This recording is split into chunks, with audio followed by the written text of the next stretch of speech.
పిల్లలకి దూరం అయిపోతుందని రాగాలి తల్లి కొన్ని పడంగాలి సైకిల్ కొనుక్కోవాలనేసి డబ్బులు పడ్డ రోజే సైకిల్ కొనిచ్చుకున్నారు సార్. ఇద్దరు సైకిల్ కొనారా? సైకిల్ కొనుక్కున్నారు సార్. మాకేసిన డబ్బులు మేమే వాడుకుంటాం అనేసి ఇద్దరు సైకిల్ కొనేసుకున్నారు. అది డేంజర్, అది చాలా డేంజర్. అది వాళ్ళ డబ్బులు అనుకోకూడదు. అది మన పదం రావాలి తల్లి.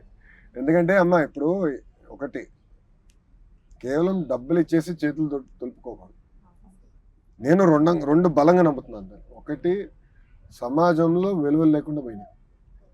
అందుకే మీరు చూస్తే ప్రభుత్వ పాఠశాలలో చాగంటి కోటేశ్వర గారు రూపొందించిన నైతిక విలువలపైన పుస్తకాలు మేము ఆయనే రూపొందించింది, ఆయనే రాసి నీట్గా బుక్స్ చేసి చెప్పి ప్రతి సాటర్డే పిల్లలకు చెప్తారు.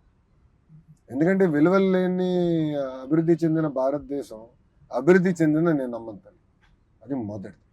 రెండోది మహిళల్ని గౌరవిస్తాను. నేను పాదయాత్ర మొదలుపెట్టిన దగ్గర నేను గమనించాను. గాజులు తొడుక్కున్నావా, చీర కట్టుకున్నావా, అమ్మాయిలాగా ఏడవద్దు. ఈ వాడక భాషలో అందరూ మాడతారు కదా తల్లి, సినిమాలో కూడా మాడతారు. అది ఎప్పుడైనా బాగా చేస్తున్నా అంటే ఏంటి, మహిళలు తక్కువ. ఎందుకంటే నేను ఈరోజు ఇట్లా హాయిగా కూర్చొని మీతో మాడగలుగుతున్నా, నేను ఎక్కడైనా అక్కడ తిరగలుగుతున్నానంటే కారణం మా తల్లి బ్రహ్మి. పక్కన మా తల్లి హెరిటేజ్లో పనిచేస్తుంది, బ్రహ్మి పనిచేస్తుంది. ఇద్దరు కష్టపడి చెమట వచ్చి కంపెనీని బాగా చూసుకుంటున్నారు, సంపాదిస్తున్నారు. నేను దుబారా ఖర్చు చేస్తే నా క్రెడిట్ కార్డు బిల్ కడుతున్నాను. అంటే ఆ శక్తి మీలో ఉంది. కానీ ఈ పదాలు వాడినప్పుడు మహిళల్ని కించపరిచే విధంగా చూస్తున్నాం. దానిపైన ఒక యుద్ధం చేస్తున్నాం. ఎవరు వాడకూడదు, ఆ పదాలు వాడకూడదు ఎక్కడ అనేది అది తీసుకురాలి. ఆ మార్పు నేను కూడా మిమ్మల్ని కోరేది మన ఇంటి నుంచి మొదలు. అంత తేలికైన పని కాదు నాకు అర్థం. కానీ మన ఇంట్లో మనం మార్చిపోతే ఎన్ని స్కూల్స్ పంపించినా ఎక్కడ చేసినా పిల్లలు మారు. ఇప్పుడు మహిళల్ని గౌరవించాలి నేను ఎక్కడ నేర్చుకుని ఇంట్లో నేర్చుకున్నాను. ఎందుకంటే నాన్నగారు అమ్మగారిని ఎట్టు చూసుకుంటే రోజు చూస్తా కదా, అంతే కదా, రోజు చూస్తాం. పొద్దున్న నుంచి రాత్రి వరకు ఎలా గౌరవిస్తారు, ఎలా మాడతారు ఇద్దరు అని మనకు అర్థం అవుతుంది కదా. దాంతో అమ్మతో ఇట్లా మాడాలి, భార్యతో ఇట్లా మాడాలి, అక్కతో ఇట్లా మాడాలి, చెల్లితో ఇట్లా మాడాలని తెలుస్తుంది. అది ఇంట్లోనే మనం ఇట్లా ఈ పదాలు వాడితే పిల్లలు కూడా అదే అలవాటు. అది నేను బాధపడి అది ఇది కేవలం ఒక లోకేష్ వల్ల అవుతుందో లేదు మన వల్లనే అవుతుందని కాదు. నేను మీతో ఎట్లా మాడుతున్నాను, మీరు కూడా ఇంకో 100 మందితో మాడాలి. డిస్కషన్ స్టార్ట్ అవ్వాలి, మార్పు అనేది రావాలి. ఎందుకంటే ఈ రెండు లేనిది సమాజంలో కేవలం డబ్బులు ఒకటే కాదు కదా. ఏ సమాజం అయితే మహిళల్ని గౌరవిస్తారో ఆ సమాజం అభివృద్ధి చెందిన సమాజం అని నేను బలంగా నమ్ముతాను. ఆ రోజు రావాలి. ఈ అసలు సినిమాల్లో ఇది వాడాలంటే భయపడాలనేది నా పాయింట్. ఎందుకంటే సినిమాలు కూడా ఇంపాక్ట్ ఉంది కదా. సినిమాల వల్ల మన పైన ఉంటుంది, మన పిల్లల పైన కూడా ఉంటుంది కదా. అది పోవాలి. పదాలు వాడుకుని ఉంటే కరెక్ట్గా బలంగా. సార్ ఇదివరకంటే ఇంట్లో ముసలోళ్ళు పెద్దోళ్ళు ఉండేవాళ్ళు, దానికి తోడు ఆడవాళ్ళం కూడా కొన్నాళ్ళు ఎక్కువ రోజులు ఇంట్లో ఉండేవాళ్ళం. పిల్లలకి ఇది మంచి, ఇది చెడు, ఇది ఎలా చేయాలి, ఇది ఎలా చేయాలని చెప్పాను సార్. ఇప్పుడు అంతా పోటీ ప్రపంచం అయింది కాబట్టి మగవాళ్ళు ఎలా పరిగెడుతున్నారు, ఆడవాళ్ళం కూడా అదే బిజీ పని, ఇంట్లో పని చేసుకొని వెళ్ళడానికి వస్తారు. ఎక్కువ శాతం ట్యూషన్స్, స్కూల్ అంటున్నామే కానీ పిల్లలతో టైం స్పెండ్ చేయడానికి మాకు అసలు కుదరట్లేదు సార్. ఎక్కువ శాతం అంటే మేమంటే కొంతమంది ఖాళీగానే ఉంటున్నాం కానీ కొంతమంది అదే బిజీ లైఫ్ అయింది సార్. వాళ్ళు పిల్లలతో ఇది ఇలా, ఈ చెల్లి, అమ్మ, అత్త ఇలా మనం ఉండాలని చెప్పి చెప్పడానికి ఓవరాల్గా రావట్లేదు సార్. ఏదన్నా ఇసుకేస్తున్నారు అనుకో పని టైంలో వాళ్ళు ఫోన్ అప్పచెప్పటం, లేదా టీవీ పెట్టేసేయటం, మీరు అవి చేయండి మేము పనులు చేసుకుంటాం. స్కూల్ టైం హోంవర్క్ అయిందా ట్యూషన్కి వెళ్ళండిరా, ఒక 20 రూపాయలు కడితే కట్టాం, వాళ్ళు ట్యూషన్కి వెళ్ళిపోతారు అని చెప్పి అనుకుంటున్నామే కానీ పిల్లలతో టైం స్పెండ్ చేయట్లేదు సార్. మా ఆలోచన కూడా ఏంటంటే సార్, ఇప్పుడు ఎటు స్కూళ్ళలో బ్యాడ్ టచ్, గుడ్ టచ్ అని గర్ల్స్ వాటికి క్లాసులు చెప్తున్నారు సార్. అలా కాకుండా ప్రతిరోజు ఒక 1/2 అవర్ బాయ్స్ గర్ల్స్ మొత్తం చిన్నపిల్లల ఎల్కేజీ, యూకేజీ, నర్సరీ కాకుండా అందరికీ సార్ ఒక తల్లి, ఒక ఆడపిల్ల, ఒక అమ్మ ఎలా ఉంటుంది, ఎలా పెంచిద్ది అక్కడి నుంచి స్టార్ట్ అయితే రేపు ప్రపంచంలోకి వెళ్ళేటప్పుడు వాళ్ళు అవును ఆడపిల్లని మనం ఎలా గౌరవించాలి, ఎలా ఉండాలి, ఒక తల్లి మనల్ని ఎలా చూస్తుంది, ఒక అక్క మనల్ని ఎలా చూస్తుంది, మన చెల్లి, మన పక్కన ఉన్న వాళ్ళు వాళ్ళందరూ మనకు ఒకటే, వాళ్ళు వేరు వీళ్ళు కాదు అని చెప్పి అనుకోకుండా అందరూ కూడా ఫ్రీగా ఉండేటట్టుగా. ఇప్పుడు ఏంటంటే ఓవరాల్ గా ఏం చెప్తున్నారు, bad touch, good touch girls మాత్రమే చెప్తున్నారు. అమ్మ ఇక్కడ టచ్ చేస్తే ఉట్టుకోమాకండి, ఇక్కడ అదే కదా, అది బాయ్స్ కూడా చెప్పాలి సార్. మీరు అలా అంటుకోకూడదు, ఏంటి తను ఏమైంది నీకు ఫ్రెండా, అక్క, ఎవరినైనా టచ్ చేయకూడదు, ఎవరితోనైనా ఫ్రీగా ఉండాలి. మీ అమ్మ ఎలా, మీ తల్లి ఎలా 9 మాసాలు మిమ్మల్ని మాసికంలో ఎలా కష్టపడుతుంది. ఇప్పుడు పిల్లలకు కూడా సార్ మేము ఎలా ఫీల్ అవుతున్నాం అంటే మేము కష్టపడి వచ్చాం, మా పిల్లలకు కష్టం కాదు సార్, మా పిల్లలకు కూడా కష్టం తెలియాలి, మేము ఎలా కష్టపడుతున్నాం, రేపు వాళ్ళు అలా కష్టపడితేనే ఎదగలుగుతారు అని తెలిసే విధంగా కూడా కొంచెం ఉంటే బాగుంటుంది అనిపిస్తుంది. అమ్మా నేను అడతా, ఇప్పుడు మన ఇంట్లో కూడా అదే సమస్య కదా. అవును సార్, అదే ఒక పక్క నేను పరిగెడతాను, బాబు గారు ఎటుగారు నిరంతరం రోడ్ల పైన ఉంటారు, అమ్మ కంపెనీ అని ఉంటుంది, బ్రహ్మని కూడా కంపెనీ అని, అమ్మ ట్రస్ట్ చూసుకుంటారు. ఇట్లా అందరూ ఒక్కొక్కరు ఒక డైరెక్షన్ పరిగెడుతున్నాం. మేమేం చేసామంటే కంపల్సరీ ప్రతి సండే లంచ్కి మేము అందరం ఎవరైతే అందుబాటులో అందరూ కూర్చోవాలి, కంపల్సరీ ఒక 2-3 గంటలు మాడుకోవాలి, అది కంపల్సరీ చేశాడు. అండ్ మా అమ్మ ఒక రాత్రి దేవాంశతో భోజనం చేయాల్సిందే మేము అందరం అనుకున్నాం. ఎందుకంటే అవ్వ తాత దగ్గర నుంచి చాలా నేర్చుకుంటారు పిల్లలు. నేను చూసా కదా, మా ఆవిడ చాలా నేర్చుకుంటాను, నేను గమనిస్తున్నాను. అది చాలా అవసరం. ఎందుకంటే ఇప్పుడు ఏమైందంటే కుటుంబాలు కూడా చిన్నగా అయిపోతుంది. మేము ఇంకా ఉమ్మడి కుటుంబం, అంటే అందరం కలిసి ఒకే ఇంట్లో ఉండే కుటుంబం.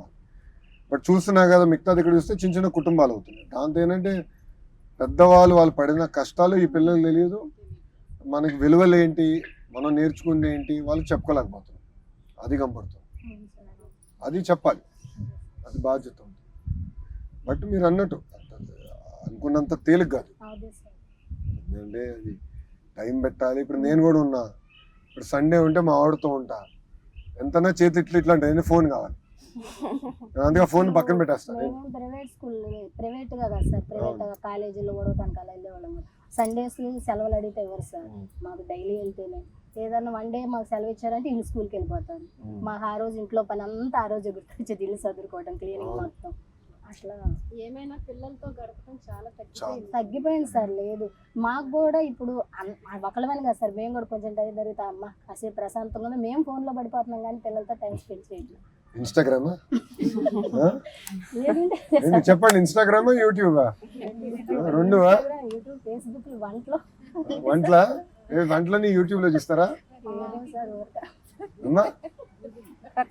గూగులా? ఇప్పుడు ఏ వాడుతున్నారా? ఇంకా స్టార్ట్ చేయలేదా? ఎవరన్నా వాడుతున్నారా ఏ ఇక్కడ? పిల్లలు వాడతారా? దేనికి వాడతారు?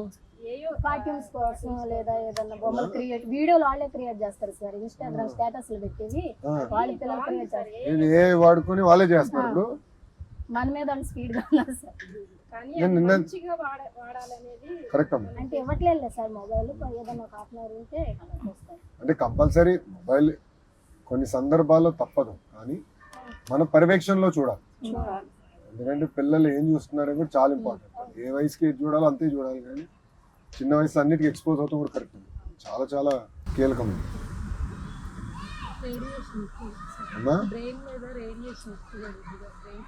ఇంకా తెలియదు నిజంగానే మీరు అన్ని దానికి ప్రశ్న సమాధానం లేదు. ఎందుకంటే ఇవన్నీ కొత్త టెక్నాలజీలు కదా, దీనివల్ల లాంగ్ టర్మ్ ఇంపాక్ట్ ఉంటుందా ఉండదా? ఒకటి మంచి ఏంటంటే గతంలో ఈ నాలెడ్జ్ అంతా కొన్ని పుస్తకాల్లో ఉండేది, ఆర్ కొంతమంది చేతుల్లో ఉండేది, ఒకళ్ళంటే లైబ్రరీలో ఉండేది. అలాంటిది ఇప్పుడు ప్రతి ఒక్కరు అందరి చేతుల్లో ఉంది. సో ఏమైనా డౌట్ ఉంటే సింపుల్ గా క్లారిఫై చేసుకుని అది కూడా ఉందిలే. అడ్రస్ అడుగుతున్నాను సార్, గూగుల్ మ్యాప్స్. మా పాపకి వేళ్లలో నుంచి సూదులు పొడిచినట్టుగా ఇట్లా ఇట్లా తిమ్ముర్లుగా అట్లా నొప్పులు వచ్చినాయి అన్నారు అని అంటే ఫోన్ లో ఏ అయినడికి వీడియో పెట్టి అదే చెప్తుంది కూడా, నువ్వు ఇలా చేయాలి, నువ్వు ఇలా చేస్తే నీకు తగ్గిద్ది, నీకు విటమిన్స్ ఏమైనా తగ్గినాయా? అమ్మా అది పర్లే కానీ డాక్టర్ చూపించండి, మీరు మరీ అట్లా అలవాటు మళ్ళీ తగ్గిపోయింది సార్. అంటే అలా వస్తున్నాయి బబుల్స్ లాగా, ఇట్లా సూదులు అట్లా గుచ్చినట్టుగా కొంతసేపు అలా వచ్చి దానికోసం ఇట్లా నొక్కేసి చూసేస్తాను. 9th క్లాస్ చదువుతుంది మా బాబా. పిల్లలకి ఎట్లా తెలుసమ్మా ఏ గురించి? ఫోన్ లోనేనా? నేను స్కూల్లో మాట్లాడుకుంటున్నారు వీళ్ళందరూ, ఎవడో ఒక్క ట్రై చేసి అందరికి నేర్పిస్తున్నారా? లంచ్ బ్రేక్ లో ఏం చేస్తారు తెలియ? లంచ్ బ్రేక్ లో అంతా గుసగుసలే కదా. టెక్నాలజీలో ఏంటంటమ్మా మంచి ఉంటుంది, చెడు ఉంటుంది. సో మనం మంచిగా ఎట్లా వాడాలనేది ఇంపార్టెంట్. ఇప్పుడు నేనున్నా వాట్సాప్ బాగా వాడతాను, అదొక మార్గం అందరితో టచ్ ఉండడానికి. ఎవరైనా నాకు ఫీడ్బ్యాక్ ఇవ్వాలంటే వాస్తవాలు తెలిసిన ఒక మంచి మార్గం కింద నేను ఎంచుకున్నాను. అప్పటికి బ్రహ్మి ఉంటుంది, ఎక్కువ నువ్వు ఫోన్ వాడుతున్నావు, ఎక్కువ నువ్వు స్క్రీన్ చూస్తావు, తగ్గించి నన్ను అంటూ ఉంటుంది ఎప్పుడు. బట్ అది ఎట్లా బ్యాలెన్స్ చేయాలి మన చేతులు. సో దాంట్లో టెక్నాలజీ వల్ల మంచి ఉంటుంది, చెడు కూడా దేనికైనా. ఇప్పుడు షుగర్ ఆరోగ్యానికి మంచిది కదా తల్లి. లిమిటెడ్గా తీసుకుంటే కొంతవరకు మేలు, ఎక్కువ తీసుకుంటే అది సేమ్ థింగ్. ఉప్పు అంతే, ఆయిల్ అంతే. మా వాడికి నేను ఫోన్ లేవమ్మా, ఐప్యాడ్ లేదు. వాడికి ఏంటంటే హోంవర్క్ ఉన్నా అంటే బ్రహ్మి కూర్చుంటుంది, బ్రహ్మి ముందర హోంవర్క్ చేయాలి. చదవాలంటే పుస్తకాలు వాడికి అలవాటు చేసి. నేను చదవలేదు. దేవాంశకి ఏంటంటే రోజుకో పుస్తకం చదివేస్తాను. నేను చదవలేదు. నేను ఆ పుస్తకం ఇస్తే సంవత్సరం కూడా అవుతుంది. 2 పేజీలు చదివితే మళ్ళీ పక్కన పెడతాం, మళ్ళీ 2 పేజీలు చదువుతాం. అది అలవాటు రా, చిన్నప్పటి నుంచి అలవాటు అయిపోయింది. మనోడిని చూసి నేను నా లైబ్రరీల పైన అందుకే శ్రద్ధ పెడుతున్నాను. అందుకే మనం చూసిన మంగళగిరిలో కూడా ఫస్ట్ ప్రాజెక్ట్ నేను చేపట్టింది లైబ్రరీలో. లైబ్రరీలో కనీసం వెళ్తారు, పుస్తకాలు చదవాలి, మెల్లిగానే వస్తుంది కదా. 2-3 సార్లు ఇంకా జాగ్రత్తగా చేయాలి కదా, బాధ్యత ఉంది కదా. జాగ్రత్తగా చేయాలమ్మా. స్టడీ ఇంకా చేయాలమ్మా, ఎందుకంటే కాలం మారుతుంది. ఇప్పుడు చూస్తే ఏఐ అనేది వచ్చేసింది, అందరు ఏఐ వాడుతున్నారు. ఇప్పుడు నిన్న నేను 2 గంటలు కూర్చున్నా ఏఐ పైన. దానివల్ల మనం ఎంత మీరు అన్నారే కష్టం, అన్నెసరీ పనులు తగ్గించుకోవచ్చు. సో బాబా గారు ఏమంటారంటే ప్రతి కుటుంబంలో ప్రతి వ్యక్తి ఏఐని ఎట్లా వాడాలో నేర్చుకోవాలి, తెలుసుకోవాలి. కనీసం వాడినా వాడకపోయినా. ఎందుకంటే మీరు అన్నారు చక్కని పిల్లలకి అది అనిపించింది. రెండోది ఇప్పుడు వ్యవసాయంలో రైతులు నేర్చుకోవచ్చు. ఇప్పుడు మీరు సపోజ్ ఇంట్లో టైలరింగ్ చేస్తున్నారు, ఏ ప్రోడక్ట్, ఏ ధర, ఎక్కడ, ఎలా, అదంతా మీకు ఏఐలో తెలుసుకోవాలి. సో ఇప్పుడు మీరు ఏమన్నా యాన్ ఇస్తున్నాడు, బట్ట ఇస్తున్నాడు, పలాని ధర అంటున్నాడు, బయట ఏ ధరకు ఉంది, ఎక్కడ ఉంది, ఏ మార్కెట్లో కొనొచ్చు. సో అట్లా నేర్చుకునే దానికి మంచి అవకాశం వస్తుంది. డయాగ్రామ్ వేసిస్తారు మా పాప, బాగా వేసిద్ది. ఏని అడిగిద్ది, నేను ఈ పిక్చర్ వేయాలి, నాకు సింపుల్ వేలో ఏదన్నా చూపించమని అడిగిద్ది. అడిగితే అది సింపుల్ వేలో చూపిస్తుంది. సో అట్లా మంచి కూడా, కానీ మీరు అన్నట్టు 2 సైడ్లు ఉంటాయి. 2 సైడ్లు జాగ్రత్తగా చేయాలి. మన బట్టి ఉంటారమ్మా. నేను బలంగా నమ్మేది పిల్లలు వాళ్ళు మొదటిగా నేర్చుకునేది వాళ్ళ ఇంట్లో. మన ఇంట్లో పరిస్థితి ఎలా ఉంటుందో వాళ్ళు చూసి అది వాళ్ళు నేర్చుకుంటారు. పిల్లలకి మొదటి గురువు తల్లే కదా సార్. అంతే కదమ్మా, తల్లే కదమ్మా. మొదటి గురువు తల్లి దగ్గరే ఏదైనా నేర్చుకుని బయటకు వెళ్ళేది. మా అమ్మ ఇప్పుడు కూడా అంటుంది, నువ్వు ఎంత నీ వయసు ఎంత పెరిగినా, నువ్వు రాజకీయంగా ఎంత ఎదిగినా, నువ్వు నాకు కొడుకువే. సో నేను తిట్టే హక్కు నాకు తల్లి ప్రేమే కదా. ఏదైనా చెడైనా మంచి అయినా మన దగ్గరే నేర్చుకుని వెళ్తారు వాళ్ళు. అమ్మ చాగంటి కోటేశ్వర గారు మంచి మాట అన్నారు. ఒక్క ప్రవర్తన నేను లైవ్ లో చూసాను. నేను వెళ్ళి కూర్చుని విన్నానమ్మా. మిగతాన్ని నేను యూట్యూబ్ లో అక్కడ చూసాను. ఆయన మంచి మాట అన్నారు, తల్లికి చెప్పలేని పని చేయొద్దు. అది నాకు ఇప్పటికీ మైండ్లో అదేం తిరుగుతుంది. అంటే ఒక నిర్ణయం తీసుకునే ముందర, కీలకమైన నిర్ణయం తీసుకునే ముందర ఈ నిర్ణయం తల్లికి చెప్పగలుగుతామా లేదా, ఒక్క క్షణం ఆలోచించండి, అన్ని క్లారిటీ. ఎంత బాగా చెప్పాడంటే నాకు పెద్ద ఆయన. ఇప్పటికి నా మైండ్ నుంచి అది పోలా. నెక్స్ట్ డే ఆయన చెప్పిన తర్వాత బాబు గారు పేపర్లో చదివారు. పొద్దున్న బ్రేక్ఫాస్ట్ కలిసాడు, బాబు గారు ఏంట్రా ఇట్లా జరిగిందని. సరే ఇట్లా జరిగింది ఇట్లా నేను చూశాను పేపర్లో, బాగా చెప్పాడు ఆయన అని ఇప్పుడు బాబు గారు చెప్పుకుంటారు. ఇట్లా అయితే అది చాలా పవర్ఫుల్ అన్నట్టు. అది పిల్లలకు తెలియాలి. అది మేము పాఠశాలల్లో పుస్తకాల ద్వారా ఎంత చెప్పినా అది ఒక భాగం. ఇంట్లో అది చాలా చాలా అవసరం. ఇంట్లో మన ప్రవర్తన బట్టి పిల్లలు పెరుగుతారని బలంగా. ఇప్పుడు నేను ఏదంటే తిని మామిడి నువ్వు తినద్దంటే అడేమంటాడు, నా నాన్న నువ్వు తింటున్నావు నేను తింటాను కదా అంటే. నేను రోజంతా ఫోన్ల మీద ఆడు ముందర రోజంతా ఫోన్ల మీద ఉంటే అంటాడు, నాన్న నువ్వు ఫోన్ వాడుతూ నాకు అంటాడు.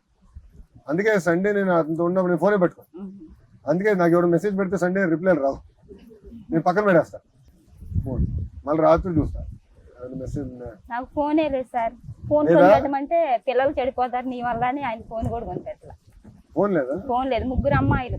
ప్రశాంతంగా ఉంటుంది నీ జీవితం. ఫోన్ లేకుండా హాయిగా ఉన్నావు తల్లి. ఫోన్ లేదు సార్, నేనే తీసుకోవాలా. 3 అమ్మాయిలు. ఈ ఫోన్ ఉందంటే వాళ్ళు స్కూల్ నుంచి రాగానే ఫోన్ తీసుకుంటారు. వాళ్ళే ఇప్పుడు చెడిపోతారు. అడగలేదా ఫోన్ నెంబర్ అడగరు. కొనండి అన్న కూడా అడగలేదా? అడగరు. ఎంత వయసు ఎంతమ్మా? పెద్ద అమ్మాయి 9th class, 9th class. Second అమ్మాయి 5th, మూడో అమ్మాయి 2nd క్లాస్. పెద్ద పాప నెక్స్ట్ ఇయర్ బోర్డ్ ఎగ్జామ్స్ అవును సార్, ప్రిపేర్ అవుతుందా? చాలా బాగా చదివిద్ది, బాగా. డ్రాయింగ్ బాగా వేసిద్ది, క్లాస్ ఫస్ట్. ఆడపిల్ల బాగా చదువుతారు.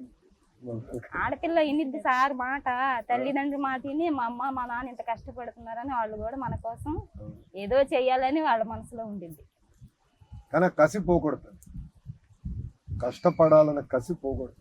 అది ఒక్కసారి పోతే మనం ఎంత చదివి ఇచ్చినా ఏం చేసినా వాళ్ళ కసి అనేది పోతే అయిపోయింది, ఉపయోగం. స్కూల్ నుంచి రావడంతోనే ఇంట్లో ఏం పని ఉందని ముందు పని చేసిద్ది అమ్మాయి. అవును, పని చేసే హోంవర్క్ చేసింది. గుంటూరు, కృష్ణ, విశాఖపట్నం, అనకాపల్లి తక్కువ, ఎక్కువ ప్రైవేట్ స్కూల్స్కి వెళ్తారు. అప్పట్లో ఇంగ్లీష్ మీడియం అనుకున్నారు కానీ అమ్మ అందరు నిడమరు పంపిస్తే ఇంక నిడమరు ఉండదు, నిడమరు ఉండదు. బట్ స్కూల్స్ అన్ని మెరుగు చేస్తా.